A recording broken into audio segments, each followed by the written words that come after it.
always starting these videos with a cup of coffee, aren't I? Hi everybody, welcome back to my little reading vlog of June, which I know is lots of little videos, but really does work better like that.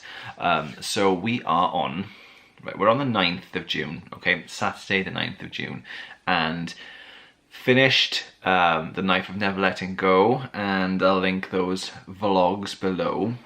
I decided that I'm going to read the whole of the Chaos Walking trilogy this month. That has been decided already, and I'm really looking forward to reading it. Actually, the first book, fab, loved it, actually gave it 5 stars on Goodreads. I really enjoyed myself with it, the whole thing, and I enjoyed vlogging about it too every 100 pages. Actually, I'm not going to do it with every book.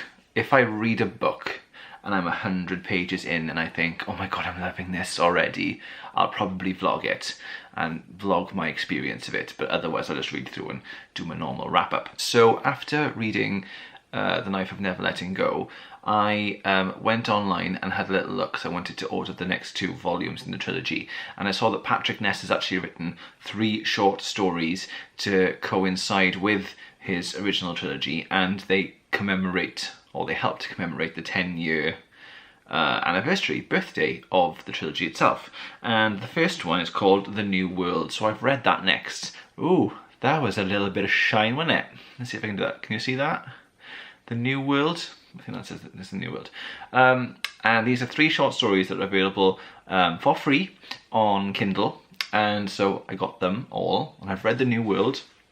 Very, very short, and this is actually a prequel to The Knife of Never Letting Go, and it's all from Viola's point of view, which is quite interesting. So the writing style is a little bit different because Viola, her speech is a lot more pronounced and a lot more sort of structured, and I don't know how to describe it, I guess a bit more gentrified. Is that even a word? You know, a bit more substantial than Todd's is, and so it's from her perspective, so it does make a little bit more, a bit of a different reading experience. I guess that's what I found reading this was that Todd's language and Todd's mind and the way he thinks actually makes a huge difference in reading the story. So Viola's story, this is a little prequel, and it's set just before the events in The Knife of Never Letting Go. And so Viola is actually on the spaceship on the way to the New World, and she's with her family, and it talks about her experiences on the New World. And I found the story quite interesting, because the idea that there are generations of people who were born on this spaceship on the way to the New World, and they were the caretakers for the colony, I guess, for the whole ship of people. And so this one really was straight away more sci-fi, and it talks about, it's interesting, you get to see Viola before she's thrown into this sort of life or death situation. So she's in she's a little bit more sort of catty and a bit more kind of like eye-rolly and a bit more, how can I put it? She's just a bit more like, oh, do we have to do this? And that's a really interesting aspect of her personality, which obviously changes dramatically when she's thrown onto the New World and has to deal with all those events, because they're horrific for her, bless her.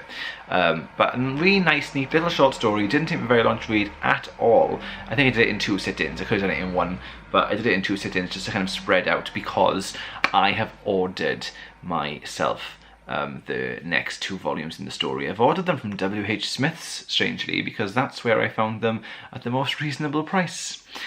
So I've ordered them, and they are going to be delivered to the store. It's going to be a little while before I do the next one of these, and I really am still planning to read all these books in June, but W.H. Smith's, I ordered these books on Monday at 2 o'clock, and I am yet to have an email to say they've been dispatched. I've checked my account on the order. I'm having them delivered to the store because I work right next to it, and I thought I could just pop in on my lunch break, ideal. But they don't communicate very well. I haven't had very good communication. I've had to go onto the website and sign in, and it says they've been dispatched now. I've got no idea how long it takes for them to be delivered to the store. I don't know. It just says they have up to 3 deliveries a week, depending on what store it is. So I'm hoping I'll get an email or a phone call or a text to say that they're available for collection, or I'm going to have to keep checking back every day on the website to see if they've been delivered or not. So yeah, watch this space. So I was holding out actually after reading the New World little short story just to read something else. I went a couple of days without reading anything, and that was actually really, really strange and really, really quite difficult. I just felt something was absent.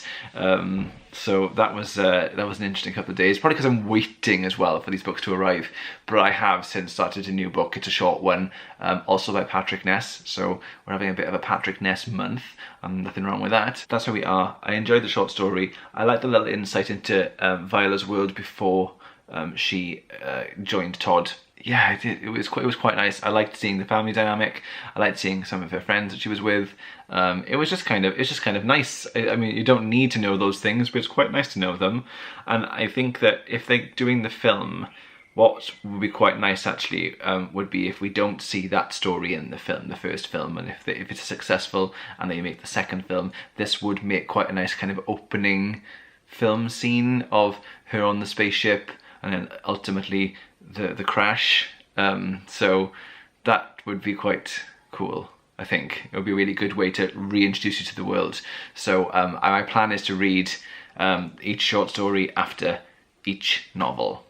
Whether they're set before or set after or whatever, I haven't looked what they are. I just thought I'll read the novel and then I'll read the short story, just so that I can really understand and appreciate each short story as it is. So yes, thank you very much for watching, everybody. I'm going to go now and chill with Jay and watch a little film for the evening. And I'll catch you again when I am reading the next volume, which is The Ask and the Answer. Thank you very much, guys. I'll see you soon.